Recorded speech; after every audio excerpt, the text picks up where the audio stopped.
So, ganito yung solution class dun sa assignment nyo, no? So, meron tayong dalawang FBD, FBD1 and FBD2. Sa FBD1, meron tayong force or cable na DC and force CB. And may given din tayo na weight nung cylinder na 30 pounds and yung angle na 15 degrees. Okay? So, again, unang process na gagawin natin is summation of forces along x-axis equals to 0. Okay? So, unahin natin yung DC. So, negative DC cosine 30. So, negative siya kasi papuntang left yung direction ng DC. Then, naging siyang cosine kasi nasa x-axis yung 30 degrees. Okay? Plus, yung CB cosine 15. Positive yung CB kasi papuntang right yung direction ng CB. Then cosine 15 kasi nakadikit sa x-axis yung angle na 15 degrees. Okay? So equals to 0. Okay? So itira natin yung CB dito class. Natira yung CB cosine 15 degrees. Then kaya naging positive to, kaya naging equals to DC cosine 30 kasi etong negative DC cosine 30 ililipat natin sa right side of the equation, kaya siya naging DC cosine 30 degrees. Okay? Then yung kukunin natin dito is yung value ng CB, kaya dinivide natin both side ng equation ng cosine 15. Okay? So cancel out yung cosine 15, matitira na lang yung variable na CB. Then DC cosine 30 divided by cosine 15 is equals to DC multiplied by 0.90.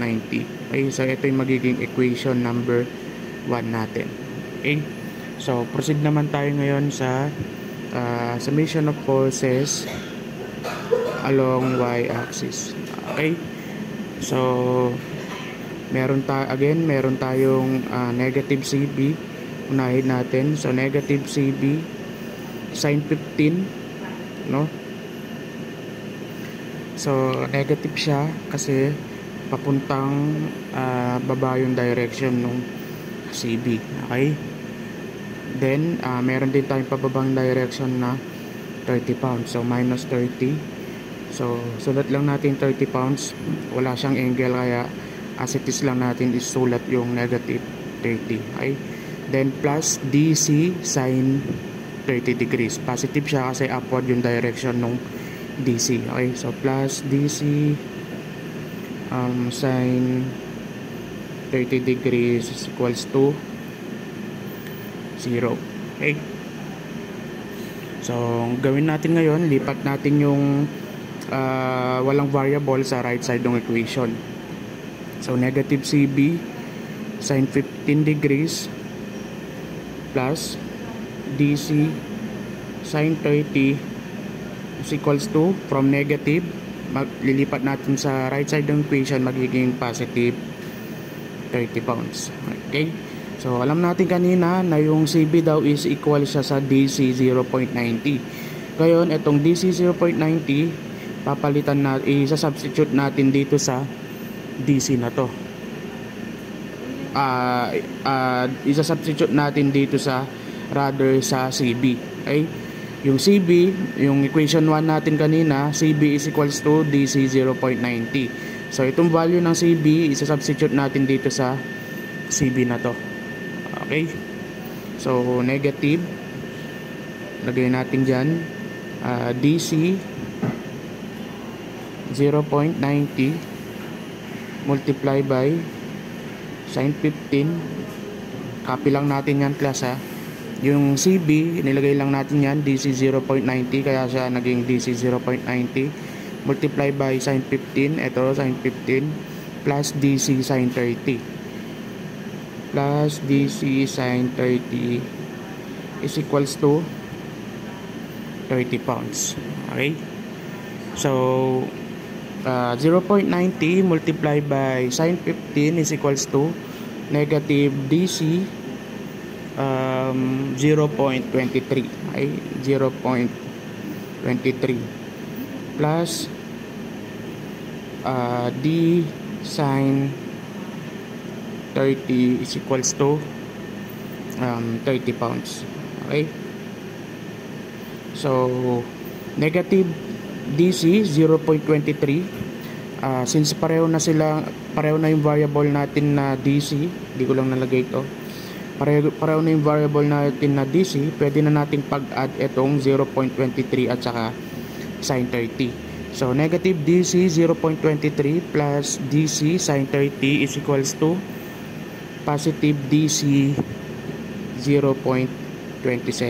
Okay, is equals to 30 pounds. Okay, so since hinahanap natin yung DC, di-divide natin ngayon both side ng equation ng 0.27. Okay, so 0.27 divided by 0.27, cancel out yan. So DC ngayon is equals to ayan, DC ngayon is equals to 111.11 pounds. Okay, since may value na tayo ng DC class, makukuha na natin yung value ng CB. Okay, so dito na lang natin ilagay. So CB is equals to yung DC na nakuha natin kanina, which is 111.11 pounds. So 111.11 pounds multiplied by 0.90. Okay, ito lang to class ha. So CB is equals to 99.99 pounds or 100 pounds. Okay, ito yung value ng CB natin. Ayan.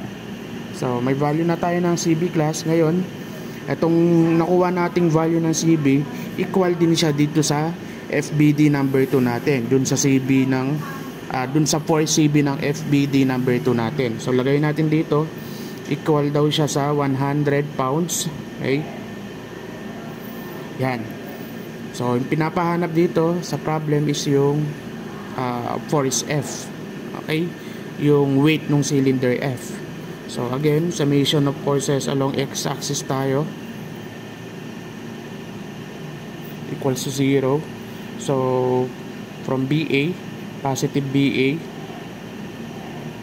cosine 45. So positive siya kasi papuntang right yung direction ng BA. Then cosine siya kasi nakadikit sa x-axis yung angle na 45 degrees. Okay, minus yung CB na nakuha na natin yung value niya kanina na 100 pounds. So minus 100 pounds cosine 15 is equals to 0. Okay, so BA cosine 45 is equals to, from negative lilipat natin sa kabila, magiging positive.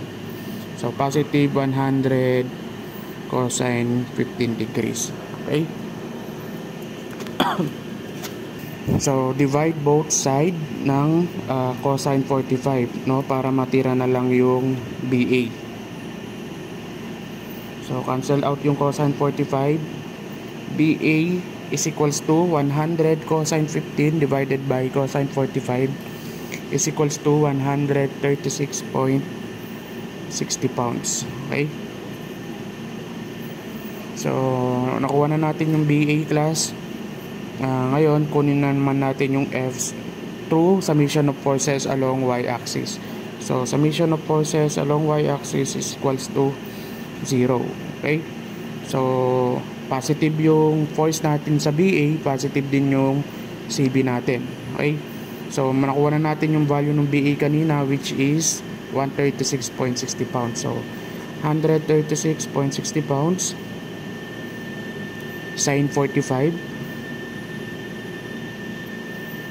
plus yung CB natin 100 pounds sin 15 degrees minus F, okay, is equals to 0.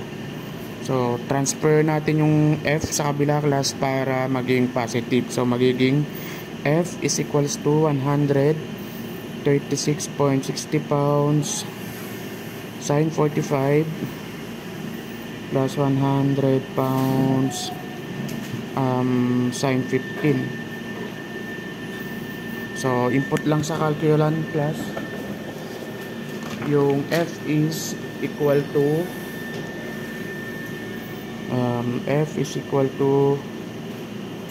122.47.